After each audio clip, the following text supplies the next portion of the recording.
É importante cuidarmos da fertilidade, como é importante cuidarmos de tudo o resto no nosso corpo. Fez-me sentir fora do prazo. O que é tarde, doutora?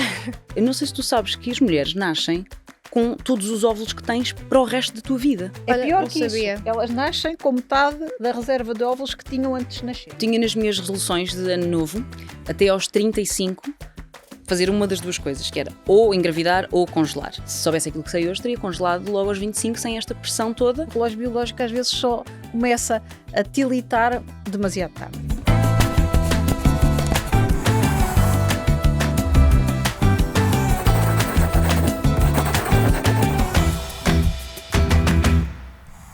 Dizem que há temas sobre os quais não fica bem falar, mas fica. No podcast Não Fica Bem Falar, riscamos todos os nãos e falamos de tudo sem tabus nem preconceitos. Hoje vamos falar de um tema que toca a muitas mulheres, a maternidade e o facto de ser cada vez mais adiada, seja porque não é o momento certo, mas ao mesmo tempo existe o tal relógio biológico. Neste episódio vamos falar sobre o corpo, fertilidade e liberdade de escolha. Olá, eu sou a Jéssica e tenho a atriz Diana Nicolau, que aos 38 anos decidiu congelar óvulos, e a médica ginecologista e obstetra Teresa Almeida Santos, especialista em fertilidade. Bem-vindas. Obrigada. Teresa, porquê que é importante cuidarmos desde cedo da nossa fertilidade? É importante cuidarmos da fertilidade, como é importante cuidarmos de tudo o resto no nosso corpo. E a fertilidade, de facto, é algo que habitualmente se antecipa longínquo, no futuro, mas é algo que é importante ser cuidado desde cedo, de forma a ser assegurado que quando houver desejo de parentalidade, de maternidade no caso concreto, ele possa ser de facto concretizado. Portanto, quanto mais cedo se pensar no assunto, quanto mais cedo preservarmos e cuidarmos do nosso sistema reprodutivo, seguramente melhor probabilidade teremos de conseguir ser mães no futuro. E tu, Diana, mesmo antes de decidires congelar os teus óvulos, quando é que começaste a pensar na fertilidade? Olha, muito tarde, na verdade. Eu agora sou muito chata com isso e falo a toda a gente, principalmente a miúdas mais novas, amigas, primas, filhas de amigas, porque na verdade nós até estávamos a falar lá fora, estava a falar lá fora com a doutora Teresa, esta coisa do planeamento familiar, que se acha que planeamento familiar é só falar sobre contracepção.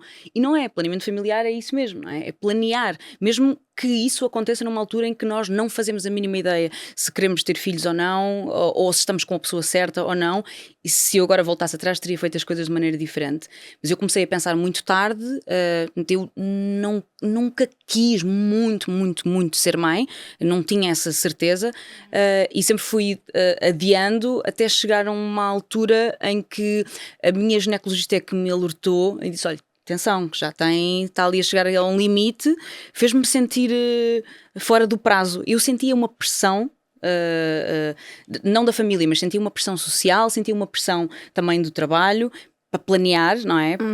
Para haver ali uma slot certa para se ter um filho, porque na nossa profissão convém planear essas coisas, e senti essencialmente uma pressão biológica. E a minha ginecologista disse-me, se calhar eu devia começar a pensar em ter.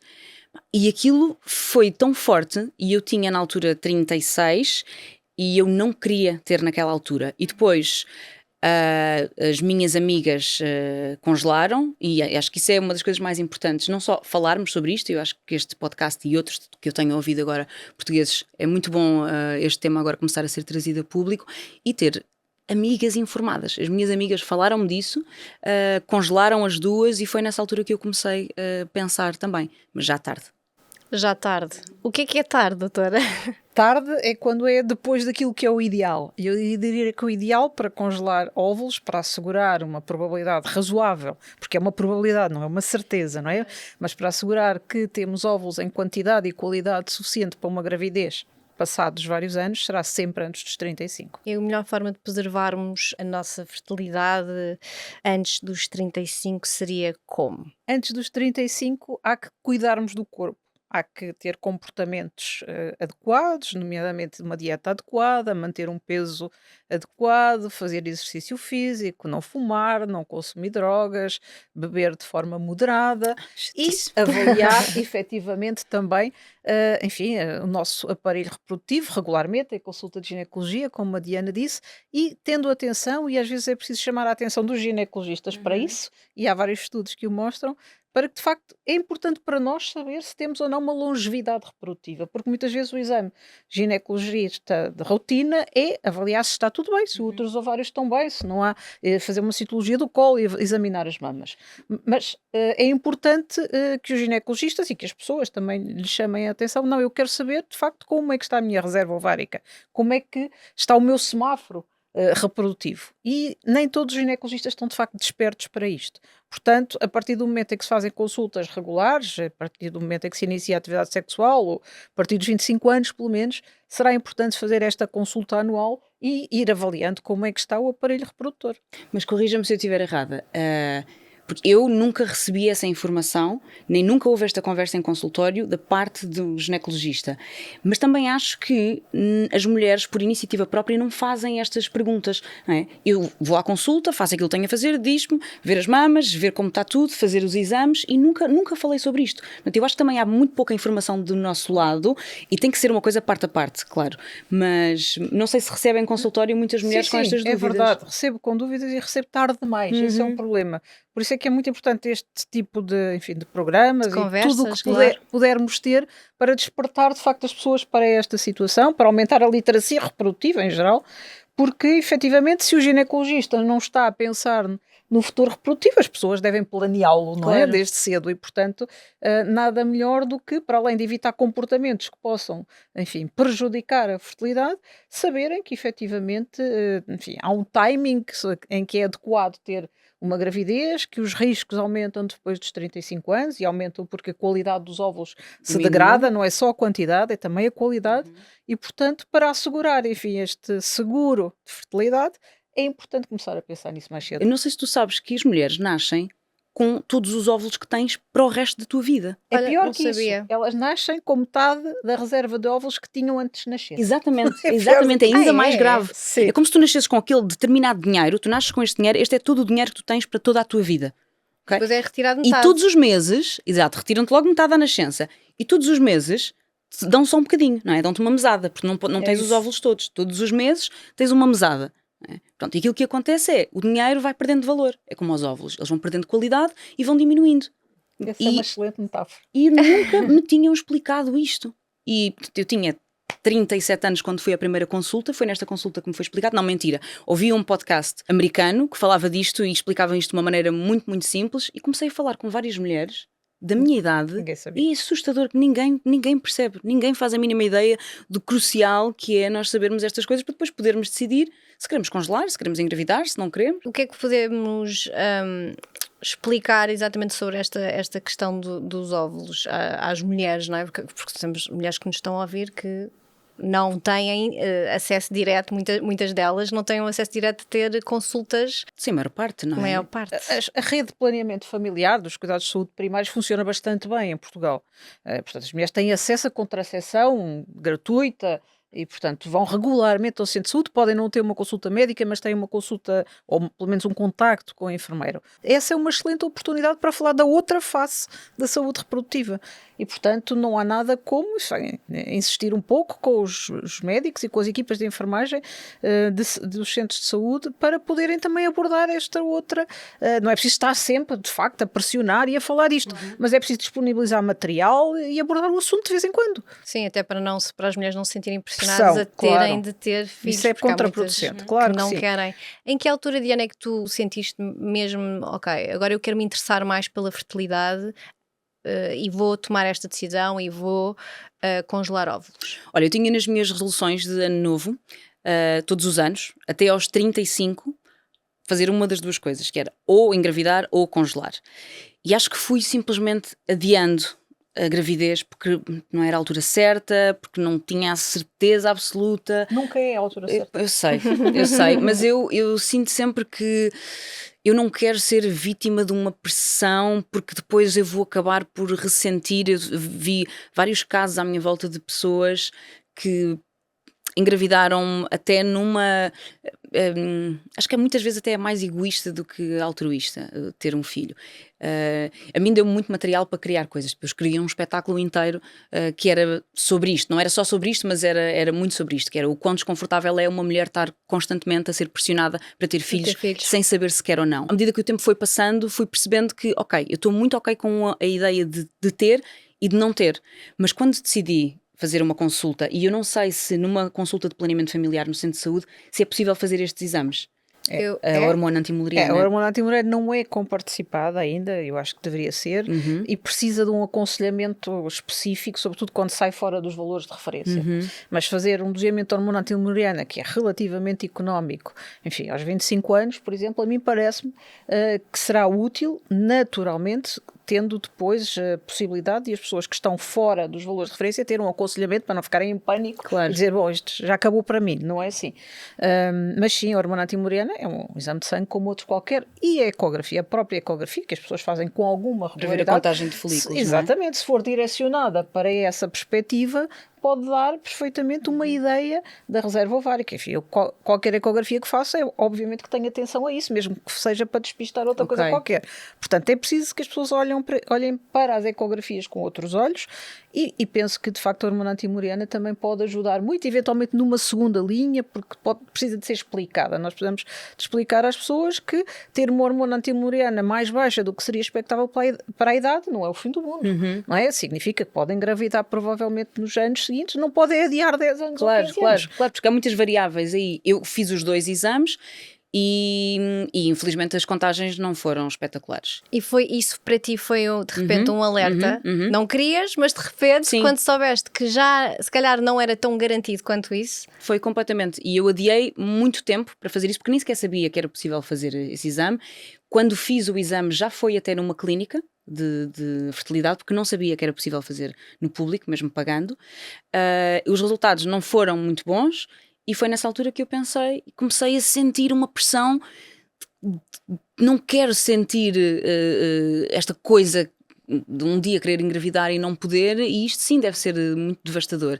Então foi nessa altura que eu decidi congelar, mas se soubesse aquilo que sei hoje, teria congelado logo aos 25 sem esta pressão toda, porque também não me correu muito bem, como os meus níveis já estavam mais baixos, não consegui retirar muitos óvulos. Pois era o que eu ia dizer, como é que te foi dada essa a notícia de que, ou essa informação da tua contagem?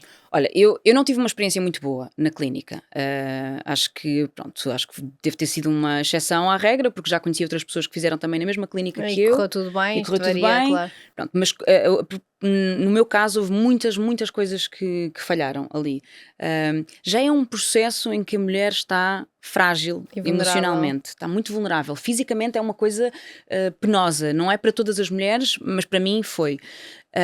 E eu senti que me estavam a impingir o tratamento desde o primeiro momento. Depois esta clínica é assim uma coisa super fria, fotografias de bebés e de mães a preto e branco, todas as pessoas que lá estão são mulheres ou que estão a fazer a criopreservação ou que estão a fazer tratamentos de fertilidade, portanto não é um ambiente propriamente divertido e leve. Uma sala de parto também não é, não.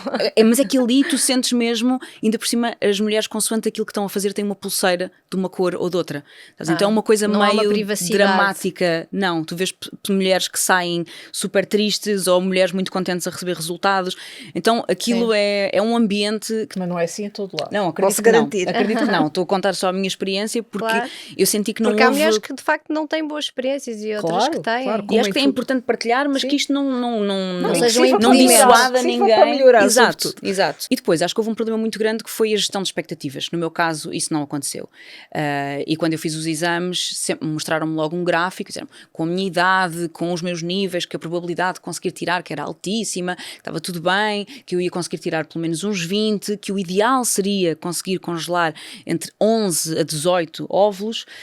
E depois a cada exame que eu ia fazendo, a cada ecografia, portanto aquilo que acontece foi, consoante nos níveis, depois decidem qual é o tratamento e quais é que são as dosagens. Eu estava a fazer injeções e ia de 4 em 4 dias à clínica fazer as ecografias e consoante a evolução do crescimento dos óvulos, dos folículos, iam alterando ou não.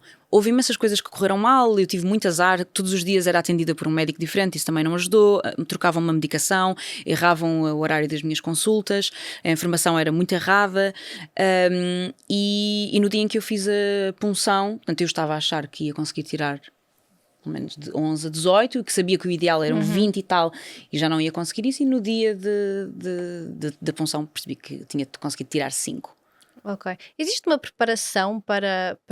Não existe. Era o que eu ia dizer. Existe uma preparação física ou de medicamentos ou de alimentação, o que for, para poder retirar Não os é óvulos? necessário uma preparação, claro que se as pessoas fizerem, enfim, tiverem hábitos saudáveis, as coisas ajudam. Agora, eu só queria, enfim, desmistificar aqui um bocadinho Claro. esta experiência que não é o habitual, não é? Portanto, enfim, há a maior parte das clínicas e até enfim, dos centros públicos, há centros públicos onde se faz congelação de óvulos, não para adiar a maternidade por desejo, mas por uma doença oncológica, por exemplo, e há muito cuidado na forma como as pessoas são tratadas, na maior parte dos sítios, claro que isto também é preciso ter sorte, mas de facto, no local onde eu trabalho nem sequer há salas de espera, as pessoas têm uma sala privada, portanto é preciso Há um enfim, também cuidado dar esta. diferente. Claro que, enfim, nem é possível em todo o lado oferecer as mesmas condições, mas disse uma coisa muito importante, que é ajustar as expectativas. Há que ter, de facto, uma conversa franca, leal com os pacientes, com os clientes, explicar-lhes o que é expectável obter, mesmo que isso seja pouco, porque, eventualmente, pode-se fazer 2 tentativas, porque se fizermos 2, em vez de 5, temos 10. Claro que é mais penoso, é repetir o processo, mas eu acho que o mais importante é as pessoas saberem mais ou menos com o que é que contam, Claro. porque assim não têm desilusões.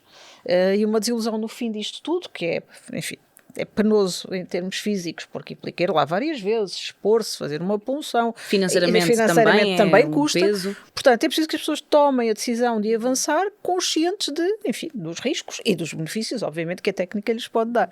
E isto é muito importante, esta preparação, mais do que a preparação física. Mas acho que também devia haver uma preparação emocional e psicológica. Mas era isso que eu ia dizer. Não costumam aconselhar as pacientes a terem um aconselhamento psicológico?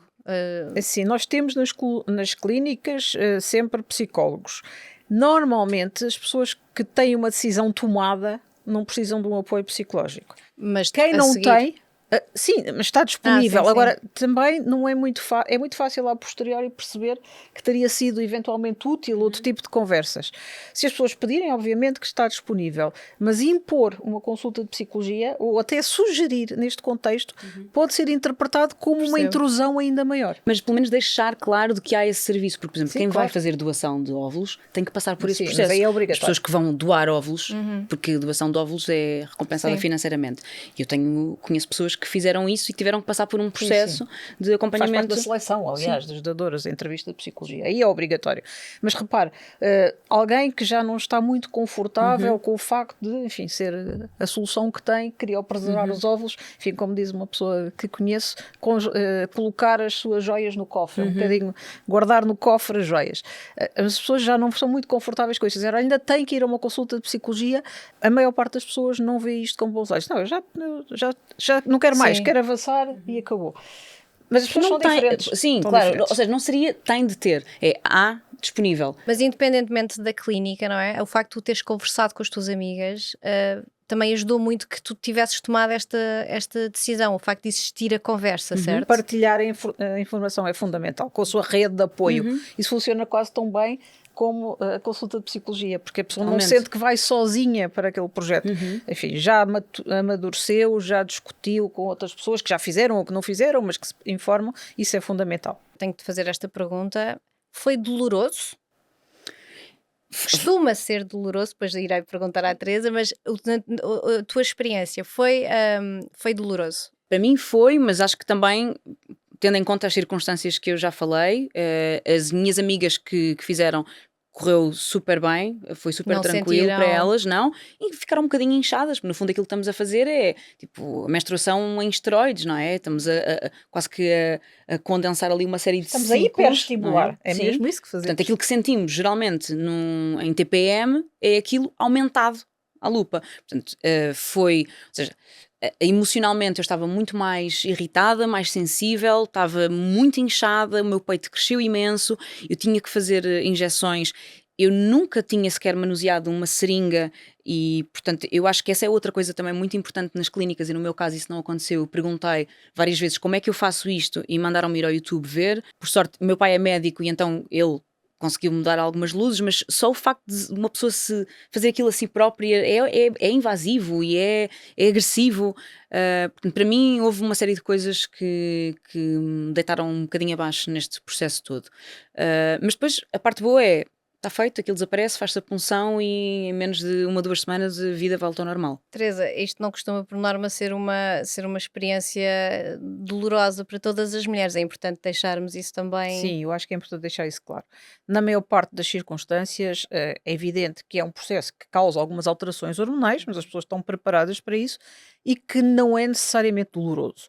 A punção para recolha de óvulos é um procedimento que dói, mas as pessoas são sedadas para não terem dor, não Essa é é? a melhor parte. E nos dias seguintes podem tomar ou devem tomar um analgésico, que é prescrito, obviamente, enfim, em SOS, porque nem é necessário todas as pessoas tomarem analgésicos nos dias seguintes. Portanto, é preciso ser preparado o processo, e tanto que não é habitualmente tão mal tolerado quanto isso, que há mulheres que se dispõem a doar os seus óvulos, não é? Claro. Assumindo isto, e às vezes de forma recorrente, 2, Uhum. 3, até 4 vezes. Portanto, claro que é preciso fazer ecografias vaginais, é preciso submeter-se à punção, mas normalmente nós até temos o cuidado de, nestas circunstâncias, utilizar um medicamento que faz com que tudo regrida mais depressa, de forma diferente do que usamos nos tratamentos de reprodução assistida, que é para as pessoas recuperarem o mais depressa possível, e em 3, 4, 5 dias, o Sim, máximo, sim. as pessoas estão a fazer a sua vida perfeitamente normal e já não se lembram. Mas uma vez mais é preparar o processo, não do ponto de vista físico, mas do ponto de vista de ajustamento de expectativas, de dar tempo às pessoas para conversar, de explicar detalhadamente e mostrar como é que se manuseia, enfim, as seringas, não são seringas, são canetas, na maior parte das vezes, tipo caneta de insulina. Eu fiz as Ta- duas. Pronto, eventualmente pode haver necessário de um ou outro que é uma seringa, enfim, com uma agulha pequenina, mas na maior parte das vezes nós até temos um medicamento que serve para uma semana, portanto evita as injeções diárias, não dá para todas as pessoas, mas tentamos minimizar de facto este desconforto sempre que é possível. Além da fórmula básica de dormir bem, comer, ginástica, tentarmos aliviar um bocado o stress, existe mais alguma coisa que nós podemos fazer para ajudar a nossa fertilidade? Não há uma Uma fórmula, fórmula mágica, era não há o que eu uma ia fórmula dizer. mágica, enfim, fala-se muito hoje em dia de antioxidantes, de suplementos, mas Era isso não reverte o efeito da idade.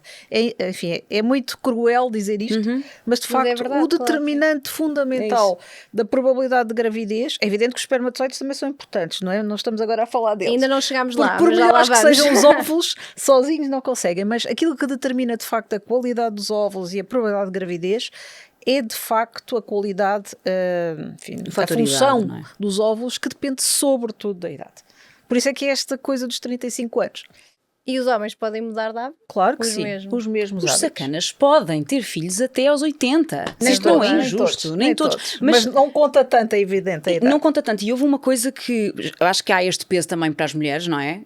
E na clínica, pela minha experiência e experiência de outras pessoas depois que falaram comigo, não é pedido um espermograma ao homem, não é sugerido isto. Não, primeiro, normalmente costuma-se analisar a mulher. Não. Não? Não, a boa prática, se temos um casal com uma dificuldade em engravidar, portanto, com uma situação de infertilidade, já agora defino, infertilidade é a ausência de gravidez após 1 ano de relações sexuais desprotegidas ou 6 meses se a mulher tiver mais de 35 anos. Portanto, a abordagem correta é avaliar os dois elementos do casal, até porque a percentagem de envolvimento de um ou do outro é idêntica. 35% dos casos são atribuídos à mulher, enfim, das causas são femininas, outras 35% são masculinas e as restantes existem nos dois elementos do casal. Portanto, o espermograma é inócuo, não é invasivo e deve ser um exame de primeira linha. Pois deve. Tu mudaste algum hábito? Não, olha, eu fiz a criopreservação em outubro e eu estava há 1 ano a tomar antidepressivos. E na altura a médica disse que não era preciso parar e eu quis parar. Eu quis limpar, tive um mês inteiro a fazer detox de uma série de coisas, porque queria mesmo conseguir ter uma boa máximo, contagem. sim. E achavas que isso ia Não influenciar? sei, eu só quis, na verdade, agora olhando para trás, eu penso que acho que foi mais, fisicamente e emocionalmente também foi mais penoso para mim, o processo todo, porque eu parei Provavelmente. os Claro. antidepressivos e comecei a fazer doses de cavalo de hormonas. Então acho que houve aqui um cocktail muito explosivo para que a minha experiência não fosse a melhor. Mas além disso, não fiz mais nada. Conhecer o ciclo menstrual ajuda? Sim, claro. Obviamente que sim. E isso é algo que também deve ser explicado muito cedo, porque de facto uma jovem ou uma mulher que tem ciclos menstruais regulares, sem dores, isto é importante também dizer, ter dor não é normal. Ou, enfim, é normal ter um incómodo durante o período menstrual, agora ter dores intensas não é normal, é porque alguma coisa não está bem e portanto deve ser avaliado. Mas dizia, ter ciclos regulares, menstruais regulares, não ter dor exagerada durante o ciclo menstrual, não ter, enfim, crescimento exagerado de pelos ou de acne, em princípio são sinais de que os ovários estão a funcionar bem. Mas claro que para verificar é preciso ir um bocadinho mais fundo. Agora, o contrário, se há ciclos irregulares ou longos, nomeadamente nas jovens, que têm muitas vezes, enfim, um diagnóstico de síndrome de ovários poliquísticos, têm a menorreia, portanto têm menstruações muito espaçadas. É o quê já agora? A menorreia é a ausência de menstruação ou menstruações muito irregulares e muito espaçadas. Isto é muito frequente nas jovens e até se associa a uma boa reserva ovárica, mas muitas vezes é camuflado porque, como os ciclos são irregulares, dão-lhe uma pílula. Claro. E ao dar uma pílula, os ciclos ficam regulares.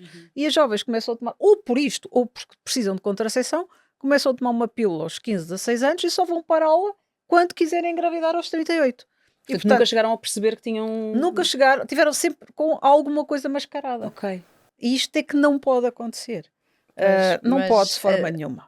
Tudo bem que se dê a pílula aos 15 aos 16 para tratar o que tiver que se tratar, mas tem que se chamar a atenção que daí a 2 ou 3 anos tem que fazer uma avaliação do que é que não está bem.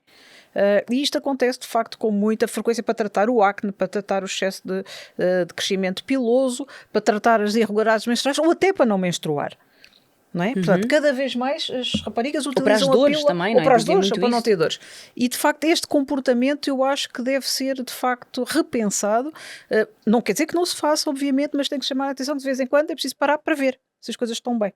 Claro. E não esperar até à idade, agora vou parar para engravidar. E depois cai-lhes o céu em cima, porque havia alguma coisa que podia ter sido prevenida e não foi, ou que podia ser tratada e não foi. E, portanto, provavelmente, os melhores agentes de educação para isso, além da escola, seria um ginecologista, uma primeira consulta, logo. Sim, tem que haver alguém que tem a obrigação de ter antecipe esta informação na Claro. altura certa, não é? Não cedo demais, também, porque talvez uma miúda com 16 anos não está a pensar num planeamento familiar de alguma forma. Está. Mas Em eu acho que nunca é contracepção cedo está. demais. Em Em contracepção está. sim, claro. Portanto, é só dizer-lhe, tudo bem, vai tomar uma pílula, mas isto não é para tomar sem controle durante 15 anos, não é? É preciso, de vez em quando, haver um controle específico, aí sim, para um ginecologista. Informação Sempre é aprender, poder. é verdade, exatamente o que eu ia Porque dizer. com a pílula está tudo certo, não é? As menstruações são regulares, ou até não se tem se não se parar. Pois, e não fazemos ideia dos nossos ciclos, os nossos ciclos ficam certinhos, portanto, no fundo, estamos a artificial. camuflar. Exato. É artificial. Eu Não- assim que deixei de tomar a pílula, eu deixei há 4 anos, foi a primeira vez que eu senti coisas no corpo que nunca tinha sentido. A líbido estava completamente diferente, até o cheiro da transpiração, havia uma série de transformações no meu corpo. Eu agora já sei exatamente em que fase é que estou, e quando estava com a pílula estava em piloto automático. É sempre igual. É sempre igual. Quais é que são os maiores indicadores que o nosso ciclo não está bem e que devem ser sinais de alerta? Claro que falámos aqui ou da ausência de menstruação, não é? Ou de menstruações que não sejam muito regulares, mas sabemos que na adolescência isso já é... não sei, não posso dizer a palavra normal, não. Não é normal. Não é normal. Os primeiros ciclos não são regulares. Quando começa a menarca, a primeira menstruação, os primeiros ciclos podem não ser regulares, mas ao fim de 2 anos eles devem ser regulares. Portanto, ciclos não regulares, perdas de sangue fora da menstruação, que não sejam menstruação, mas perdas de sangue, enfim, esporádicas, ou depois das relações sexuais, enfim, dores, escorrimentos vaginais, enfim, diferentes do habitual, E, de facto, aqueles outros sinais sistémicos, pronto, pelos que crescem mais do que é habitual, o acne, dores intensas, quer durante a menstruação, quer durante as relações sexuais, isto são sinais de alerta. Há alguma coisa que não está bem e que deve ser vista. Ouviram, miúdas? Todas que estão a ouvir-nos ou a ver, temos que estar atentas ao nosso ciclo. O apoio que tu recebeste dos teus familiares foi essencial para tomares esta decisão e depois também para o pós. Sim, acho que eu fiquei muito descansada com esta ideia, ou seja, a ideia de poder congelar óvulos para mim deu-me muita paz, que é um seguro, que lá está, que não há garantia nenhuma, não é? Eu não sei se quando eu quiser usar os óvulos, se eles há uma Se vai certeza funcionar, sim. que é, e isto é importante porque se eu soubesse aquilo que sei hoje, eu teria congelado logo aos 25. Eles preservam a qualidade, sendo congelados aos 25 e estando 10 anos congelados, é como se eles, quando os descongelamos, é como se eles tivessem 25 anos. É congelar o tempo. Exatamente. Claro que depois vai depender muito também, não é? Do corpo e de todas as variáveis que isso envolve. E dos espermatozoides. E dos espermatozoides, importante. Mas a mim tira-me um grande peso de cima e acho que as pessoas que estavam à minha volta, se bem que... Mas imagina, aos 25 anos tens esse poder financeiro. Então, eu tenho uma técnica. Ah, é? Ok. Eu costumo fazer esta contagem, minha irmã goza imenso comigo. Quando eu quero comprar uma coisa que é assim um bocadinho mais cara, sei lá, vamos pensar, 100 euros, umas sapatilhas. Ok, eu penso, 100 euros umas sapatilhas é super caro, vou usá-las, ok, aqui, uma vez por semana, 48 semanas ao longo do ano. Isto dividido pelas 48 semanas dá 2 euros. Eu não pagaria 2 euros cada vez que quero usar as sapatilhas? Sim, ok. Então vamos agora transpor isto para os óvulos. Vamos arranjar aqui um valor médio, 2.500 euros. Os tratamentos vão de 2.000 a 3.000, não é? Sim. 2.500 euros. Começamos a trabalhar aos 20. Dos 20 até aos 25 são 5 anos.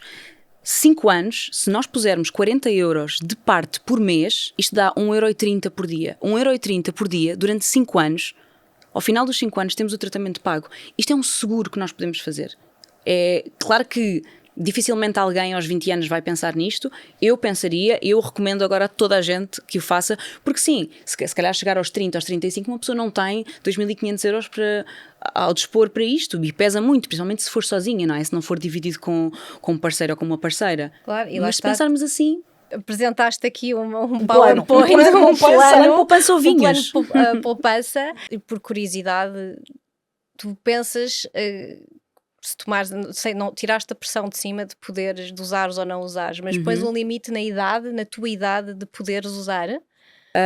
Olha, depende de vários fatores. Eu sei que a partir dos 40 a capacidade de gerar diminui drasticamente, não é? Não, os riscos da gravidez são maiores, mas nós hoje somos bastante mais liberais e até estando em boa saúde, até aos 43, 44, os riscos não são excessivos. Sim, e temos cada vez mais exemplos de mulheres a ter filhos aos 40, 50. Mas deixa-me dizer uma coisa, deixa-me aproveitar essa oportunidade.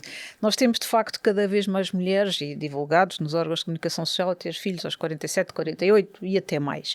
Mas nunca é dito que esses filhos resultaram ou de óvulos congelados ou de óvulos doados.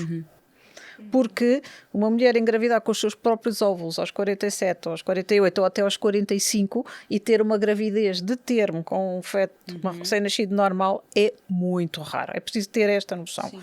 Porque, de facto, aos 45 anos, mais de 90% dos óvulos, que já são poucos, têm anomalias cromossómicas. E por isso é que a trissomia 21 e outras doenças são mais frequentes nestas idades. Portanto, quando eu vejo, enfim, as notícias fantásticas das maravilhas da técnica, enfim, de mulheres que engravidaram aos 47, aos 48, eu acho que devia-se chamar a atenção para como é que isso foi possível. Claro. Sim, é possível, mas é preciso pensar nisso antes. Ou então recorrer à doação, que não é aquilo que a maior parte das pessoas deseja. Pois eu própria há bocadinho disse, eu também este tema interessa muito, eu própria já pensei nisso, vou fazer 40 e a doutora Teresa disse assim, aos 40 já não é para congelar, ou é para ter ou não é para ter. E existe um limite de idade até onde é que uma mulher deve tentar congelar. Porque existem, de facto, mulheres nos seus 40 que têm uma boa contagem. Sim. A reserva ovárica é muito variável, depende de muitos fatores. Já agora deixe-me só aqui fazer um parênteses para dizer que a reserva ovárica é algo que também pode ser antecipado pela idade da menopausa da mãe. Isto é uma coisa que não é invasiva. Se a nossa mãe teve uma menopausa cedo, é muito provável que nós também tenhamos uma menopausa cedo e que a nossa reserva ovárica seja mais baixa do que a da maioria das mulheres. Isto é algo que ninguém pergunta à mãe. Não, claro que não, verdade. Porque isto é genético, não é? É genético. E, portanto, as mulheres cerca de 10 anos antes da menopausa, que em média aos 51, 52 anos, deixam de ser férteis. E, portanto, se a mãe teve uma menopausa aos 40, é preciso ter atenção. Mas até quando é que, de facto, se pode, enfim, ter ovócitos adequados e folículos adequados é muito variável. Eu vejo muitas mulheres com 42, 43 anos com uma reserva ovárica que me espanta. O problema é que os óvulos estão lá, mas a qualidade não está, na maior parte dos casos. E que, de facto, se conseguirmos ter muitos, conseguimos ter os tais 20, e se 80% deles forem anormais, ficamos com 20% que são normais, já dá 4. Mas é preciso que tenha 20. Portanto, isto depende de muitos fatores, é muito variável de mulher para mulher e tem que ser avaliado e tem que haver um aconselhamento de facto personalizado. Eu devo dizer que há uma clínica na Dinamarca que eu uso muitas vezes como exemplo, que faz este aconselhamento gratuito, reprodutivo, e tem um semáforo reprodutivo em que faz um questionário sobre uma série de coisas, nomeadamente, olha, a idade da menopausa da mãe, se houve cirurgias ou não. Uma mulher que fez uma cirurgia prévia dos ovários, claro que vai ter uma reserva ovárica menor, e as pessoas também não se lembram disso. Se tirar um ovário ainda valorizam, agora se tirar um quisto já não valorizam, mas o quisto com ele também leva uma boa parte da reserva ovárica. A endometriose, que é uma doença frequente que as pessoas também não falam, agora fala-se um pouco mais. O HPV pode condicionar? Não, no ovário não. Portanto, há uma série de patologias que as pessoas até conhecem, mas que não sabem que têm um impacto na quantidade e na qualidade dos óvulos. Portanto, eu não consigo dizer uma idade, consigo dizer que, de facto, engravidar, o ideal será antes dos 40, mas também consigo dizer que uma mulher, enfim, plena saúde, sem nenhuma patologia, pode perfeitamente engravidar aos 41, 42, 43, sem um risco muito grande. Poderá ter maior probabilidade de ter diabetes durante a gravidez ou de hipertensão, mas bem vigiada, não haverá, em princípio, ou a ter um prematuro, não haverá problemas de maior. Claro, tem que ter uma vigilância um pouquinho mais, enfim, intensiva do que uma mulher de 25, obviamente. Ok, pronto. Esta informação toda. Dentro do teu grande plano de poupança que tu nos apresentaste aqui, tu optaste por ir para o privado e não para... Não podia ir para o público. O público só serve a mulheres em situações de doença. Ok. Quer dizer, só serve, eu explico. Sim. Aliás, porque eu fui como é que é dizer, a pioneira da preservação da fertilidade em doentes oncológicos em Portugal, já nos idos anos 2010. Portanto, numa pessoa que tem uma doença, seja ela um cancro, que foi por aí que começámos, e que tem que fazer quimioterapia, que vai destruir, entre outras coisas, o cancro, mas também, enfim, as células reprodutivas, o Sistema Nacional de Saúde assegura, antes da quimioterapia ou antes de uma cirurgia para remover, enfim, um tumor, a realização da congelação de óvulos. Hoje em dia também nas mulheres com endometriose já há, enfim, alguma avaliação, e em situações de facto em que há um impacto grande pode ser feita no público, não é para todas as situações de endometriose, porque senão era impossível responder, mas já há de facto um enquadramento em que pode ser efetivamente feita a congelação de óvulos no público. Com lista de espera? Enfim, em oncológicos não há lista de espera.